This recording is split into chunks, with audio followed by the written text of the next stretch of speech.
Hello guys, good evening.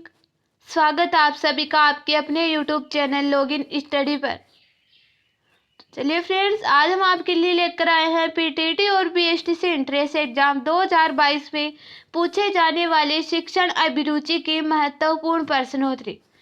देखिए friends, आज हमारा 7वीं क्लास है।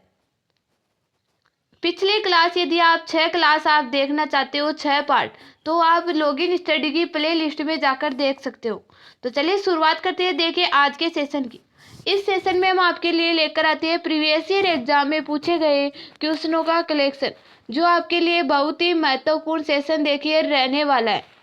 तो चलिए शुरुआत करते हैं। देखिए आज के सेशन की। अभी तक इस सेशन को अपने फ्रेंड्स के साथ शेयर नहीं किया है तो शेयर कर दीजिए, ताकि वो भी इस सेशन को ले सके। चलिए शुरुआत करते हैं। देखिए आज के सेशन की। देखिए ये सेशन आपके लिए डेली शाम 4 बजे हम लेकर आ रहे हैं। डेली शाम 4 बजे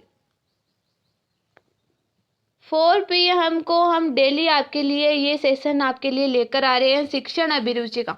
और देखिए इस प्लेटफॉर्म पे लॉगिन स्टडी के चैनल पर आपको बीएड और बीएसटीसी एंट्रेंस एग्जाम में जो सब्जेक्ट आपके आते हैं उन सभी की रेगुलर क्लासेस देखिए आपके लिए लगाई जा रही है। तो आप लेते क्यों नहीं हो? सभी आप देखो क्लास ज़रूर लीजिएगा, क्योंकि यदि आप ये अभी से तैयारी करोगे तब आपके जाकर कितने नंबर पड़ेंगे। यदि अभी से आप तैयारी में जुट जाओगे तब आपके बनेंगे 450 प्लस नंबर। और देखिए वर्तमान काल में क्या हो रहा है, 450 प्लस वाले के ही देखिए बीएड एंट्रेंस एग्जाम में नंबर आ रहा है। क्योंकि आपको भी पता है कि देखो कितनी भीड़ हो गई है, जो ये टीचिंग लाइन है इसमें कितनी भीड़ हो गई है। तो आपको अधिक से अधिक नंबर लाना होगा। यदि आप अधिक नंबर लाओगे तो यदि आपको जैसे कहीं दूर कॉलेज मिली है, बीएड की आपको कहीं दूर कॉलेज मिली है, तो आप यदि आपकी फर्स्ट लिस्ट में आपका नंबर आ जाएगा तो आप वहाँ आप जहाँ चाहते हो वहाँ आप कॉलेज में एडमिशन करवा सकते हो। तो आपको कितने नंबर लाना है? 450 प्लस पार आपके नंबर का क्या होना चाहिए? लक्ष्य होना चाहिए। तो इसके लिए आपको अभी से तैयारी में जुट जाना है। तो चलिए शुरुआत करते हैं। देखिए आज के सेशन की। देखिए आज का फर्स्ट क्वेश्चन है, समय चक्कर में विषयों का वितरण का क्या आधार होना चाहिए? जो समय चक्र होता है, यानी जो विद्यालय में जो समय चक्र होता है उसे हम बोलते हैं पीरियड, यानी जो टन वो पीरियड लगते हैं ना, वो यानी समय चक्र में विषयों का वितरण का क्या आधार होना चाहिए?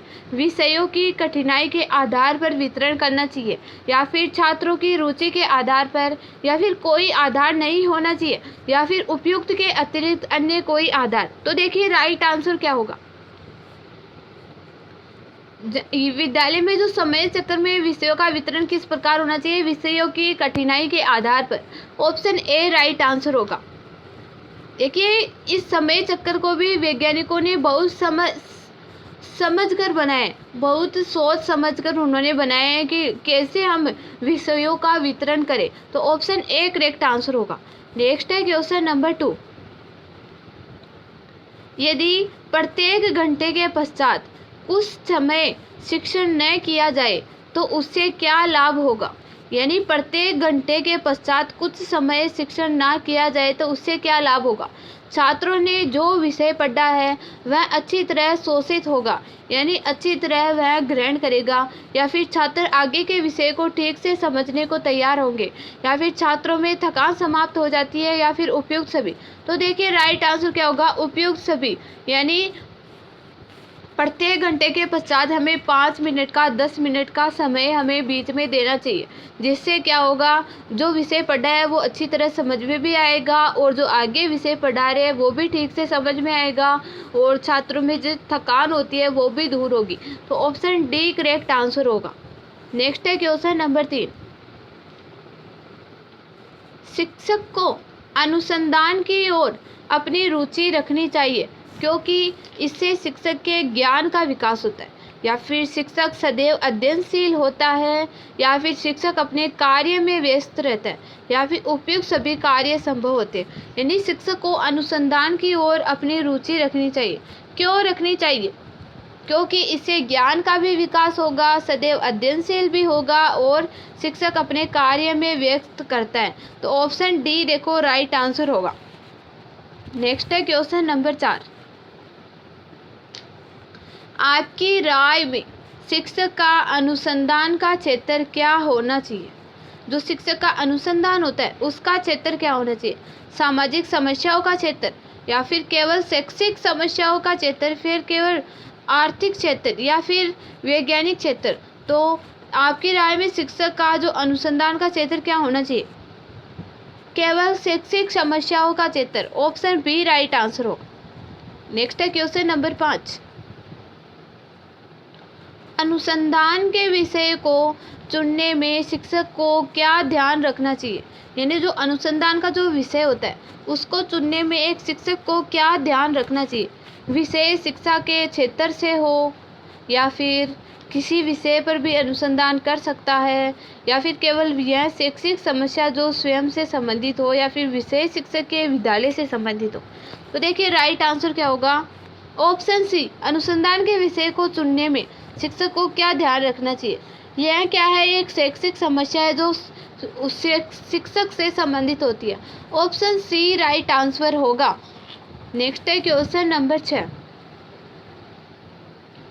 शिक्षण में भिन्न भिन्न विधियों का प्रयोग क्यों किया जाता है? देखिए बहुत ही इंपॉर्टेंट क्वेश्चन है। जो शिक्षण में जो भिन्न भिन्न विधियों का प्रयोग किया जाता है, क्यों किया जाता है? कि कभी तो शिक्षक हमें प्रश्न पूछने लग जाते हैं, या फिर कभी कभी वो आके पढ़ाने लग जाते हैं। ऐसा क्यों करते हैं? क्यों आवश्यक है ये? जिससे शिक्षण सरल हो जाता है। क्या अनेक विधियों का प्रयोग करने से शिक्षण सरल हो जाता है, या फिर रुचिकर होता है, या फिर छात्र अधिक ध्यान देते हैं, या फिर उपयुक्त सभी? यानी अनेक प्रकार की विधियाँ हम जैसे हम पढ़ा रहे हैं, किसी एक चैप्टर को हम पढ़ा रहे हैं और पढ़ाते ही जा रहे हैं, तो क्या वो शिक्षण कार्य रुचिकर होगा? नहीं होगा, और छात्र भी बोर हो जाएंगे। तो हमें क्या करना होता है? बीच बीच में उन्हें प्रश्न भी पूछना चाहिए और उन्हें पुनर्बलन भी देना चाहिए, जिससे क्या होगा? वो रुचिकर भी होगा और छात्र अधिक ध्यान भी देंगे और सरल होगा। तो ऑप्शन डी राइट आंसर होगा, उपयुक्त सभी। नेक्स्ट है क्वेश्चन नंबर 7। छात्रों में बड़ों के प्रति आदर की भावना के विकास करने के लिए क्या करना चाहिए? यानी बड़ों के प्रति आदर की भावना के विकास करने के लिए हमें क्या करना चाहिए? एक शिक्षक को कक्षा में उपयुक्त उदाहरण देना चाहिए, या फिर छात्रों का आदर करने के महत्व को बताया जाना चाहिए, या फिर स्वयं शिक्षक आपस में एक दूसरे का आदर करें, या फिर आदर के महत्व पर गोष्ठी करें? तो सबसे महत्वपूर्ण क्या है? स्वयं शिक्षक, यानी शिक्षक आपस में एक दूसरे का आदर करेंगे तो बच्चे उन्हें देखेंगे और बच्चे उनका शिक्षकों का अनुकरण ज़्यादा करते हैं, तो बच्चे भी आदर करेंगे, इससे आदर की भावना विकास होगी। तो ऑप्शन सी राइट आंसर होगा। नेक्स्ट है क्वेश्चन नंबर 8। दर्शे सामग्री का महत्व निम्नलिखित में से किस प्रकार के छात्रों के लिए कम लाभदायक है? जो पढ़ने में सामान्य स्तर के होते हैं, या फिर जो उच्च स्तर के होते हैं, या फिर जो निम्न स्तर के होते हैं, या फिर जो आंखों से अधिक ज्ञान प्राप्त करते हैं? तो देखिए राइट आंसर होगा। निम्नलिखित में किस प्रकार के छात्रों के लिए कम लाभदायक है? क्या दर्शे सामग्री, यानी जो देखने की सामग्री है वो किन लाभदायक बच्चों के लिए कम लाभदायक है? जिनका उच्च स्तर होता है वो देखकर किसे पढ़ाया जाता है? छोटे बच्चों को पढ़ाया जाता है, या फिर जिनका निम्न स्तर होता है उनको पढ़ाया जाता है, जिन्हें आसानी से समझ में नहीं आता उनको जो दर्शे सामग्री से पढ़ाया जाता है। यानी जो उच्च स्तर के बालक होते हैं उनके लिए तो यह सामग्री क्या हो गई? कम लाभदायक हो गई। तो ऑप्शन देखो बी राइट आंसर होगा। नेक्स्ट है क्वेश्चन नंबर 9। निम्नलिखित में से कौन सी दर्शे सर्वे सामग्री अधिक लाभप्रद होती है? अब देखो पूछा गया आपको दर्शे सर्वे, यानी जिसे हम देखकर और सुनकर सीखते हैं वो क्या होती है? दर्शे सर्वे सामग्री। वो अधिक लाभप्रद क्यों होती है? टेलीविज़न के कारण, यानी टेलीविज़न से, या फिर प्रोजेक्टर, या फिर सिनेमा या फिल्म स्ट्रिप प्रोजेक्टर।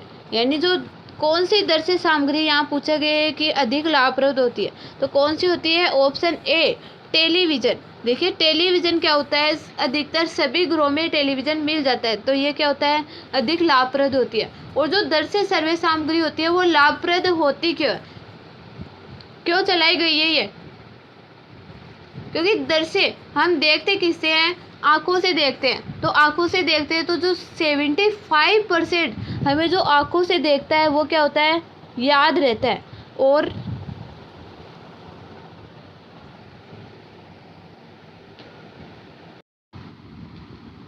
देखिए ऑप्शन ए राइट आंसर होगा, टेलीविज़न। नेक्स्ट है क्वेश्चन नंबर 10। कुछ लोगों की यह धारणा है कि गृह कार्य देना आवश्यक नहीं है। देखिए यहाँ है गृह कार्य देना आवश्यक है, यहाँ आएगा नहीं है, यानी गृह कार्य देना आवश्यक नहीं है, ये आएगा यहाँ। तो कुछ लोगों की यह धारणा है कि गृह कार्य देना आवश्यक नहीं है, क्योंकि छात्र गृह कार्य से घर पर भी बंध जाते हैं, या फिर छात्र के गृह कार्य को कुटुंब के अन्य व्यक्ति करते हैं, यानी जो परिवार के हैं अन्य व्यक्ति करते हैं। या फिर गृह कार्य आवश्यक उद्देश्य की पूर्ति नहीं करता, या फिर छात्रों को गृह कार्य में रुचि नहीं होती। देखिए ऑप्शन सी राइट आंसर होगा, यानी गृह कार्य देना आवश्यक नहीं है, क्योंकि इससे क्या होता है, गृह कार्य आवश्यक उद्देश्यों की पूर्ति नहीं करता। ऑप्शन सी करेक्ट आंसर होगा। नेक्स्ट है क्वेश्चन नंबर 11। शिक्षण को प्रभावशाली बनाने हेतु पर्यटन का बड़ा महत्व है। अब देखिए पर्यटन क्या होता है, सबसे पहले आपको पता होना चाहिए, एक शब्द है यहाँ पर्यटन। तो पर्यटन होता क्या है, क्या होता है पर्यटन, यानी जब हम शिक्षा के संदर्भ में किसी क्षेत्र पर भ्रमण करना चाहते हैं शिक्षा प्राप्त करने के लिए, तो उसे क्या कहते हैं, पर्यटन कहते हैं। तो शिक्षण को प्रभावशाली बनाने हेतु पर्यटन का बड़ा महत्व है, क्योंकि छात्र कक्षा कार्य से थककर अन्य कार्य में रुचि लेते हैं, या फिर छात्रों के अतिरिक्त समय का सदुपयोग होता है, या फिर छात्रों को कक्षा में पढ़ाई जाने वाली वस्तुओं का वास्तविक अनुभव होता है। छात्र आपस में एक दूसरे को भली प्रकार समझते हैं। तो देखिए ऑप्शन सी करेक्ट आंसर होगा, छात्रों को कक्षा में जो पढ़ाई जाने वाली जो वस्तु है उसका वास्तविक अनुभव कराने के लिए उन्हें कहाँ लेकर जाया जाता है, पर्यटन में लेकर जाया जाता है, यानी उन्हें कहीं भ्रमण के लिए लेकर जाया जाता है। तो ऑप्शन सी राइट आंसर होगा। नेक्स्ट है क्वेश्चन नंबर 12। छात्रों को अपने ज्ञान को जीवन में प्रयोग करने हेतु, यानी छात्र होते हैं वो अपने ज्ञान को जीवन में प्रयोग करने हेतु नवीन उदाहरण देंगे, या फिर शिक्षण के समय भिन्न भिन्न उदाहरणों पर बल देंगे, या फिर गृह कार्य पर भी बल देंगे, या फिर उपयुक्त सभी कार्य करेंगे। तो अपने ज्ञान को जीवन में प्रयोग करने हेतु क्या करेंगे,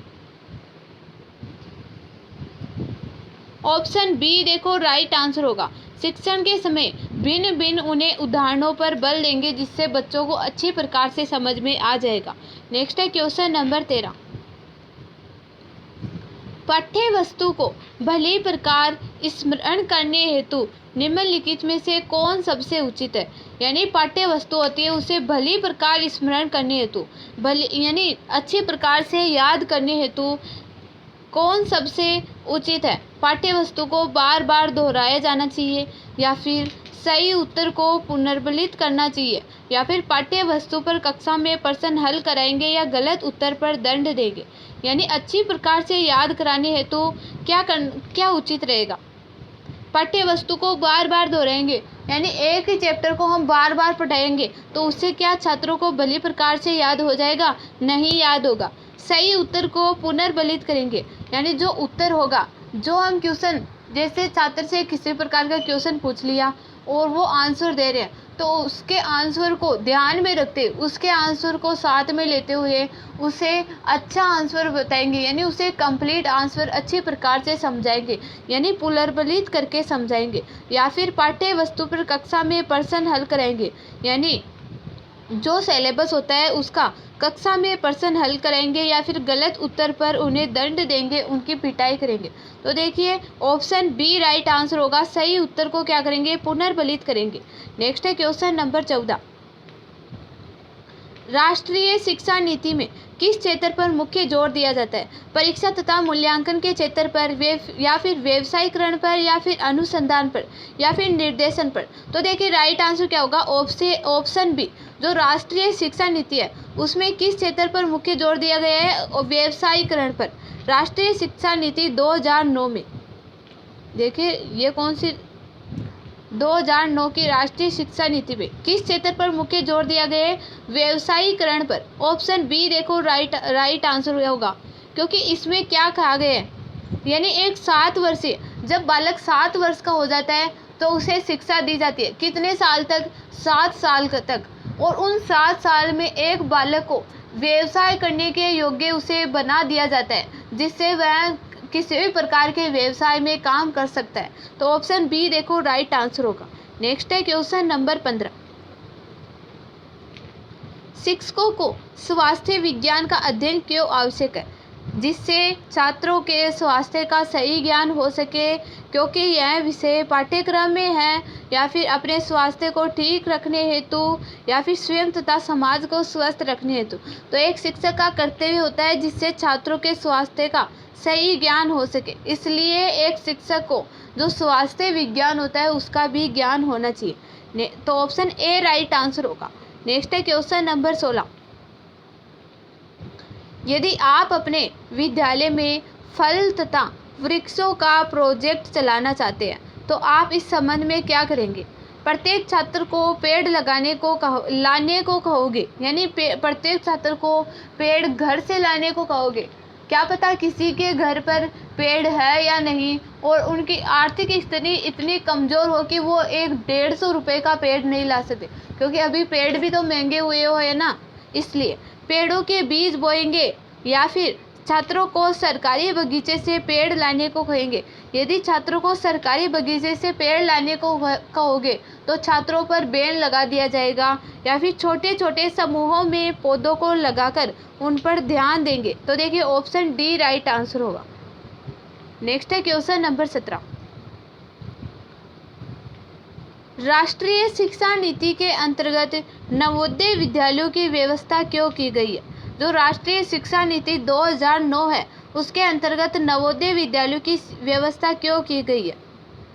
जिसमें ग्रामों के बच्चों, यानी गाँव के बच्चों को अध्ययन करने का मौका मिलेगा, या फिर जिससे शहर और गांव दोनों के बच्चे अध्ययन कर सकेंगे, या शहर तथा गांव के अच्छी योग्यता वाले छात्र अध्ययन कर सकेंगे, या फिर यह विद्यालय केवल शहरी छात्रों के अध्ययन करने हेतु बनाए गए।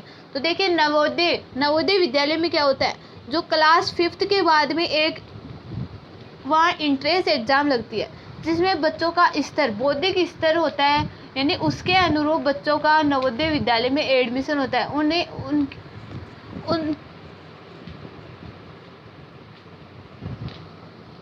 उनकी एग्ज़ाम ली जाती है, यानी एंट्रेंस एग्ज़ाम उनका लिया जाता है, और यदि उसमें अच्छे परसेंटेज जिन विद्यार्थियों के आएंगे उन्हें नवोदय विद्यालय में एडमिशन दे दिया जाएगा, और फिर वो 12th क्लास तक फ्री में पढ़ेंगे, वही रहेंगे।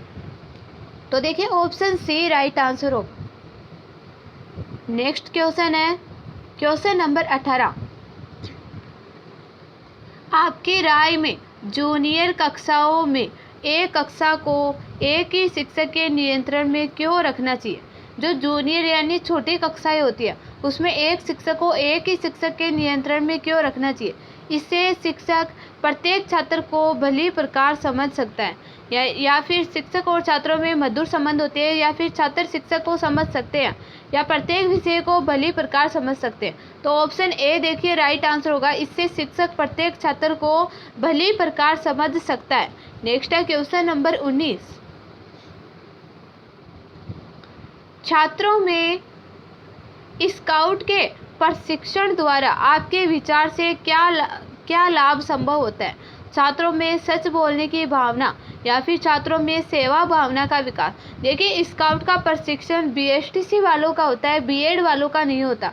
इसमें 7 दिन के लिए बच्चों को उसी कॉलेज में रखा जाता है, और फिर उनका स्काउटिंग का कैंप होता है, जिसमें उन्हें विभिन्न प्रकार के, जैसे दैनिक जीवन में हम किस प्रकार रहते हैं उस प्रकार उनको रखा जाता है, उनको ज्ञान करवाया जाता है। तो इससे सच बोलने की भावना का विकास होता है या सेवा भावना का, या फिर कम खर्च करने की आदत का विकास, या फिर उपयुक्त सभी गुणों का विकास। तो ऑप्शन डी देखो राइट आंसर होगा। नेक्स्ट है लास्ट क्वेश्चन, क्वेश्चन नंबर 20। विद्यालय में छात्रों की प्रेरणा हेतु आप निम्नलिखित में से क्या करना चाहोगे?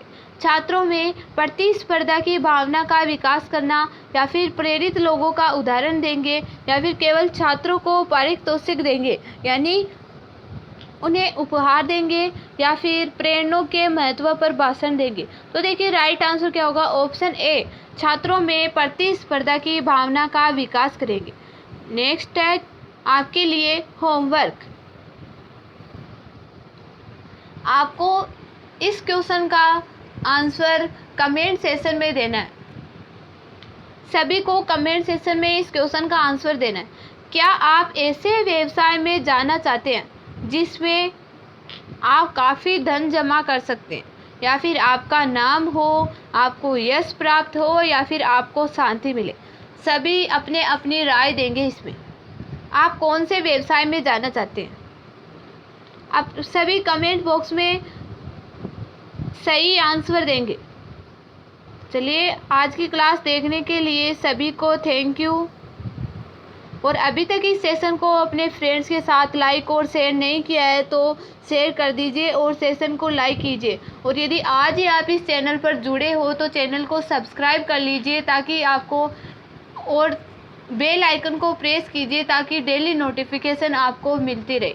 तो चलिए, आज की क्लास हम यही एंड करते हैं। क्लास को देखने के लिए सभी को धन्यवाद।